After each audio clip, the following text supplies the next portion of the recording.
많은 분들 좀 의아하신 분들도 있어요. 아니 일본하고 협상했는데 왜 현대차가 올라? 네. 근데 그 이유가 원래 자동차는 협상의 대상이 아니라 그랬어요. 일본하고 협상 결과 보니까 자동차를 15로 낮춰준 거예요. 그러니까 이제 현대차에 대한 시각이 바뀌었죠. 그래서 그날 이제 급등한 거예요. 근데 그 다음날 왜 빠졌냐면 이제 숙제가 생긴 거예요. 우리는 15 안 되면 어떻게 되는 거지? 결국에 호재와 악재가 버무려져 있는 거죠. 호재는 잘하면 일본보다 더 낮출 수도 있는 거죠. 그 기대감이 있는데 혹시라도 일본보다 높으면 이 두 가지가 혼재되어 있다 보니까 기대 반 걱정 반으로 지금 약간 주가가 정체되어 있다.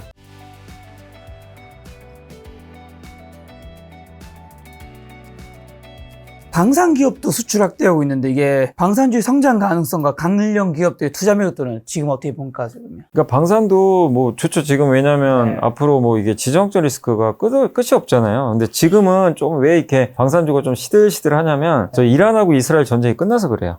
약간 이제 없어요. 뭐 긴장 그런 게 없다 요즘 보니까. 하나리스페이스 차트는 어떻게 되나요? 보시면 이제 왔다 갔다 하고 있잖아요. 그러니까 네. 약간 이제 늘어진다 그래야 되나요? 주가가 이제 여기 80만 원 넘고 지금 한 석 달간 그냥 박스권. 이런 이 배경은 일단 많이 올라온 것도 있고 뭐 실적 좋은 것도 알고 요새 뭐 중동이나 이런 쪽에서 뭔가 그런 게 없다 보니까 그냥 좀 쉬어가고 있다. 그래도 견조하죠 되게. 뭔가 이제 또 지정학적 리스크가 펼쳐진다거나 아니면 이제 아직 실적 발표를 안 했거든요. 그래서 2분기 실적이 예상보다 잘 나온다면 저 100만 원 돌파도 충분히 가능해요. 근데 다만 지금 뭔가 100만 원을 가기 위한 재료가 좀 없어서 주가가 좀 약간 늘어지고 있다. 이렇게 보시면 되겠고 지금 유럽이 재무장해야 되고 이번에 현대로템이 폴란드에 이제 공장을 직접 지어가지고요. 거기서 전차 생산할 거거든요. 그럼 그게 완공이 되면 그 유럽 내에서 다른 나라들한테도 수출이 가능해질 수가 있기 때문에 네. 유럽 현지에 침투한다는 면에서도 여전히 좀 매력이 있다. 그래서 방산주들은 뭐 조선과 비슷하죠. 네. 아직도 수요가 좀 꾸준하고 한국 무기가 되게 가성비가 좋잖아요. 납기일도 잘 지키고 빨리 만들기로 유명한데 성능도 좋고 그리고 실전 경험도 좀 있다 보니까 그런 부분들이 어우러져서 다만 이제 방산도 주가가 좀 부담된다. 사실 좀 많이 그렇죠. 올라. 예, 그게 부담이기 때문에 뭐 신규 투자는 사실 어렵습니다. 이 구간에서 새롭게 사기는 만만치 않아요. 근데 방산주도 기다리시면 이렇게 오거든요, 한 번씩.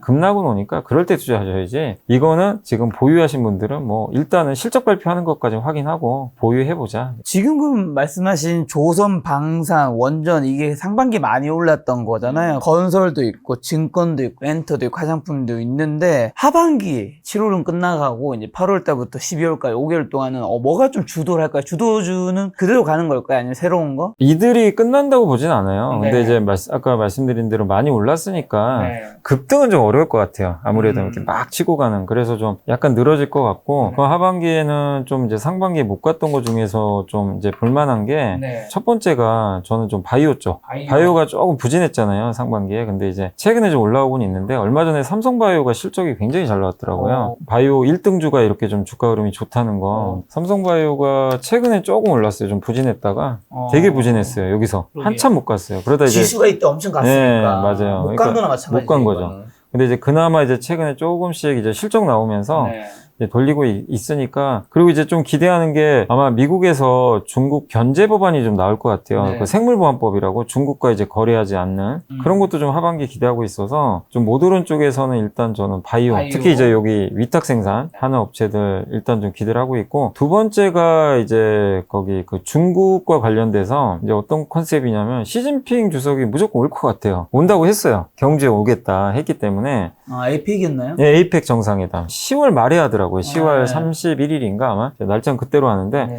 그때 아마 올 것 같아요. 트럼프 대통령이 올지 모르겠어요. 트럼프도 원래 와야 되는데 이제 두 사람이 만나면 진짜 역사적인 만남이 되겠죠. 예, 경주에서 뭐 시진핑 주석이 온다고는 확답은 거의 해놓은 상태니까 일단 오면 중국인들이 일단 올 수밖에 없어요. 주석이 오기 때문에 비자도 면제해 줄 거고 역시 그 하반기에 좀 주목할 거는 중국 사람들이 왔을 때 수혜받는 건 2개 정도.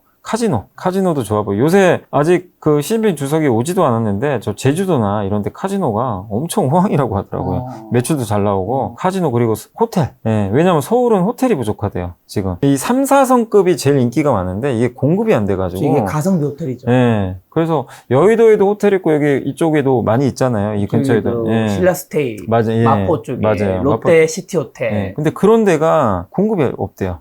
이게 왜냐하면 수요는 많은데 객실은 정해져 있잖아요. 그렇죠. 예, 그래서 이제 그런 사업을 하는 회사들의 좀 실적들이 좀 좋아질 것 같아서 그게 또 한 가지 있고, 그 다음에 이제 세 번째는 배터리인데, 배터리를 얘기하면 또 이상하잖아요. 막, 이게 배터리 안 좋은 거 아니야 아직? 네, 2차 전지. 예. 근데 배터리 중에서 ESS요. 거기 들어가는 배터리는 괜찮을 것 같아요. 그 ESS 배터리는 중국이 전 세계 다 꽉 잡았어요. 거기 들어가는, 왜냐면 주로 LFP 넣거든요. 미국 ESS 하는 회사가 그 테슬라 가잖아요. 에너지 저장하는. 거기 배터리 대부분이요, 중국산 CATL 써요. 근데 이번에 법안이 하나 통과됐지만, 감세 법안에 의하면 중국산 걸 쓰잖아요. 그러면 보조금 안 줍니다, 이제. 그래서 만약에 ESS 프로젝트를 미국 기업이 하는데, 중국산 배터리가 들어간 걸 쓴 거예요. 그럼 보조금이 줄입니다. 그 다음에 이제 두 번째가 중국산 ESS 배터리에 관세가 들어가요. 고율 관세가. 그러면 우리나라 거 쓰는 게 훨씬 싸요, 어떻게 보면. 그래서 우리는 또 보조금도 받을 수 있고, 지금 ESS 배터리 지금 우리나라에서 이미 하고 있죠. 삼성 SDI나 지금 LG엔솔이 하고 있으니까, 저는 그 모멘텀으로 인해서 좀 수혜를 받지 않게, 이번에 테슬라가 실적 안 좋았는데 ESS는 여전히 좋더라고요. 실적이 좋고 중국산을 배척해요. 그리고 ESS가 데이터 센터에 반드시 또 필요해요. 보조 전력으로 당연히 필요하기 때문에 중국을 배제하고 한다는 측면에서 굉장히 좋고, 한 증권사 애널리스트가 쓴 보고서 중에 뭐가 있었냐면, 미국이 전기차 잘 안 팔리잖아요. 그러니까 이제 배터리를 안 좋게들 보시는 거지만, 지금 ESS 시장이 커지니까 미국 전기차 배터리 대비해서 ESS 시장 규모가 절반 정도나 된대요.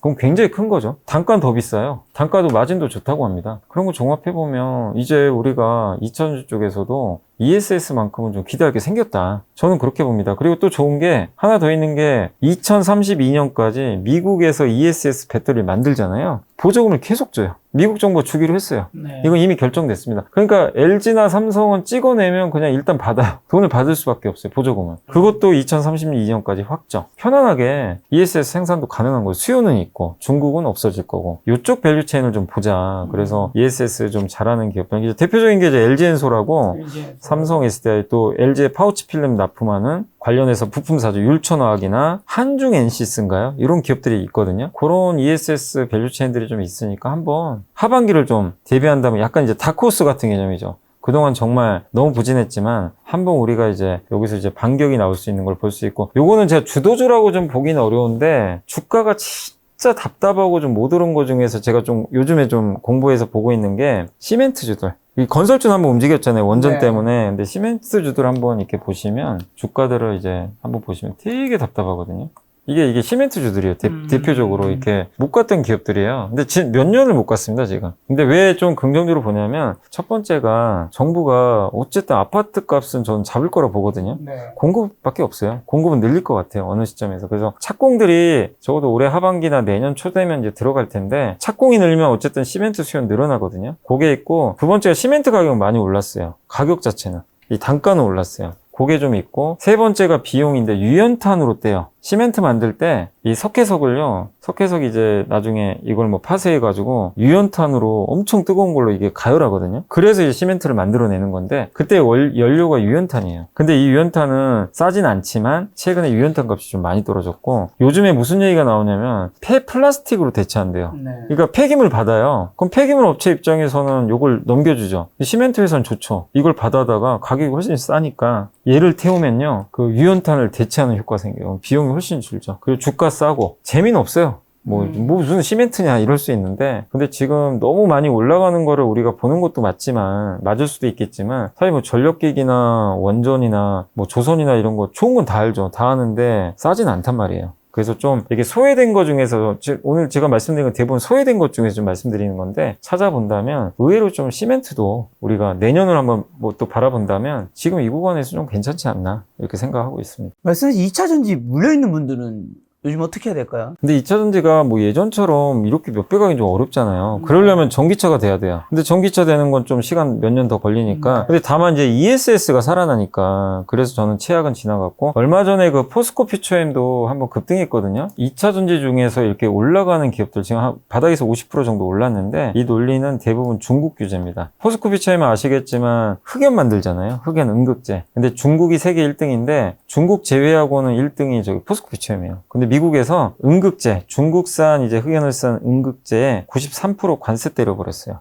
예, 예비 관세죠. 그걸 했기 때문에 그럼 대안을 찾아야 되겠죠. 그래서 모든 저는 2차 전지가 다 간다 이건 아니지만 중국을 이렇게 규제하는 관점에서 아까 ESS도 그렇고 배터리주들을 이제 나쁘게 볼 필요는 없다. 이렇게 말씀드리고 싶고 또 한 가지 더 있는 게 중국이 이제 8월경에 아마 발표할지도 모르는데 아까도 설명드렸죠. 공급개혁이라고 감산. 거기에 리튬도 들어가 있는 것 같아요. 리튬을 감산하면 리튬 값이 오르죠. 그래서 요즘에 리튬 값 올라요. 실제 오르고 있습니다. 계속 급등했었거든요. 리튬 값 오르면 양극재 좋아지겠죠. 당연히. 양극재가 리튬으로 만드니까. 네. 그러면 그 대표적인 뭐 LNF나 에코프로도 좀 회복되겠죠. 그래서 뭐 예전처럼 이렇게 회복되는 건 아니라고 해도 좋은 얘기들이 좀 나오고 있어요. 실제로. 그래서 2차 전지 포기하지 말자. 적어도 하반기 저는 2차 전지도 중요할 것 같다. 예, 근데 그 중에 제가 제일 좋게 보는 건 ESS에 좀 관련된 아까 그걸 좀 괜찮게 보고 있습니다. 근데 중국 얘기하셔서 지금 중국이랑 미국 관세 인하, 상호 관세 인하 유예했던 게 8월 12일인가 14일쯤에 끝나잖아요. 네, 맞아요. 잘못 끝나면 좀 이제 증시에 역풍이 오는 거고 잘 탁 유예되거나 아니면 또 거기서 합의가 원만하게 되면 이제 잘 되고 어떻게 보세요? 일단 지금 만약에 말씀하신 대로 안 되면 네. 관세가 옛날로 돌아가잖아요. 그럼 굉장히 고이고 이제 100% 증시 또 다시 폭락하는 거죠. 다시 한번 흔들림. 중국하고는 너무 무역 규모가 크기 때문에 네. 근데 이제 언론 보도에 의하면요. 지금 스웨덴에서 협상을 하고 있대요. 그래서 이번에 완전 결과가 도출되지 않을 수도 있지만 내용을 보니까 90일 더 연장하자. 유예기가 나왔나 봐요. 그래서 이게 좀 신빙성이 있어 보여서 지금 분위기로는 관세 협상의 합의는 어려운 것 같아요. 합의까지는 어렵고. 어쨌든 위험은 뒤로 연장되는 느낌. 왜냐면 서로 불편해요, 지금. 그렇다고 또 옛날로 돌아가자니 피해가 또 너무 크고. 그쵸. 지금 트럼프 대통령도 옛날보다 지지율이 많이 떨어졌어요. 그렇죠. 예. 근데 여기서 중국 해결 못 한다? 근데 그렇다고 중국하고 관세를 어쨌든 협상을 극적으로 타결하게 해도 해결할 게 너무 많으니까. 그러니까 우리 또 90일 연장하자. 이럴 가능성이 지금 높아졌어요. 사실 연장하거나 어쨌든 합의가 잘 될 확률이 높은 게 이전에도 어쨌든 미국 증시가 엄청 떨어지니까 트럼프가 이제 좀 약간 낮춘 부분도 있는 거잖아요. 네, 맞아요. 그래서 아마 이번에 합의는 어렵겠지만 연장할 것 같아요. 연장만 해도 증시에는 어쨌든 그렇죠. 긍정적입니다. 그대로 똑같은 게 연장되는 거예요. 그래서 아마 연장 쪽으로 좀 우리가 바라보는 게 맞는 것 그럼 같습니다. 한국은요? 한국 지금 8월 1일까지 아직 협상이 안 끝난 걸로 아는데. 근데 이제 7월 31일 날 네. 고윤철 이제 기재부 장관하고 스코페센트 재무장관이 단판을 짓기로 했어요. 그날 결론 안 나면 어차피 8월 1일 이후로는 이제 관세 때리는 거예요. 때리는 거잖아요. 그러니까 마지막이에요. 그날이 뭐 방법은 없고. 그러니까. 그래서 지금 물밑에서 서로 우리는 조선카드 내밀고 있어요. 근데 미국은 쌀 개방해라. 농산물 더 사라. 이게 이제 간격으로 얼마나. 일본은 5,500달러 미국에 투자하는 걸로. 근데 우리는 아마 그래서 제 생각에는 조선 주고요. 조선카드를 내주고 이번에 삼성이 어쨌든 테슬라 받았잖아요. 삼성이 더 투자할 가능성도 있어요. 이번 기회 왜냐하면 공장을 지었는데 대형 고객사 확보가 됐죠. 그래서 삼성이 좀 자신감 얻어서 그리고 이거를 이 투자라는 게 우리가 그냥 미국한테만 주는 게 아니라 우리 기업들이 투자를 하면 그리고 나중에 돌아오거든요. 이익이 나면. 그런 관점에서 민간 기업들 이렇게 좀 몇몇 기업이 합심해서 투자할 가능성도 있다고 봅니다. 그래서 결국 투자를 안 할 수는 없어요. 트럼프가 원하는 건 형식적이더라도 대규모 투자를 원하긴 해요. 이번에 EU도 투자하기로 했잖아요. EU도. 그래서 아마 우리도 세부적으로는 조선 투자하면서 반도체나 뭐 다른 업종 2차 전지나 이런 건 좀 세트로 패키지로 묶어가지고 우리 이만큼 투자할게요. 대신에 관세 깎아주고 자동차 깎아주세요. 대신 만약에 이제 농산물 같은 건 미국이 원한다면 이제 우리 농민들 입장에서는 또 들어오면 되게 불편하잖아요. 그래서 아마 이게 만약에 개방이 되더라도 쿼터제로 단계적으로 하는 그런 쪽으로는 협의를 하고 있는 것 같은데 제 개인적인 생각은 합의되지 않겠냐. 트럼프 입장에서도 그걸 뭐 무리하게 뭐 마음에 안 든다고 안 하는 것보다는 합의는 할 것 같아요. 다만 15%로 무조건 낮춰야 돼요. 왜냐면 다른 나라는 15인데 우리가 16이나 20이면 이거는 우리는 빠져요. 악재죠. 관세율이 더 중요하다. 이렇게 보고 있습니다.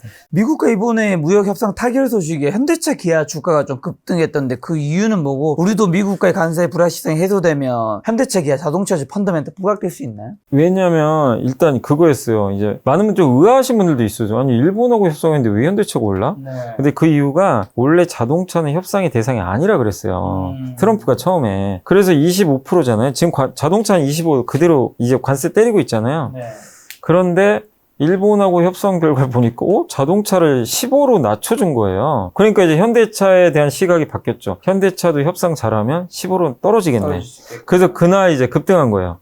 자동차도 협상 되는구나. 그래서 올라갔는데 근데 그 다음날 왜 빠졌냐면 이제 숙제가 생긴 거예요. 우리는 15 안 되면 어떻게 되는 거지? 이제 요 고민이에요. 일본은 15인데 우리가 18이면 우리는 피해주가 되는 거예요. 그럼 오히려 이제 주가가 오히려 역효과 나는 거죠. 그래서 다시 좀 빠지고 최근에 주가 못 가는데 결국에 호재와 악재가 버무려져 있는 거죠. 호재는 야, 자동차 우리가 잘만 하면 관세 떨어뜨리겠다. 잘하면 일본보다 더 낮출 수도 있는 거죠. 그 기대감이 있는데 혹시라도 일본보다 높으면 이 두 가지가 혼재돼 있다 보니까 기대 반 걱정 반으로 지금 약간 주가가 정체돼 있다. 지금 주가는 이제 횡보하고 있는데 근데 어쨌든 현대기아가 25% 관세를 맞아도 여전히 저평가된 건 맞아요.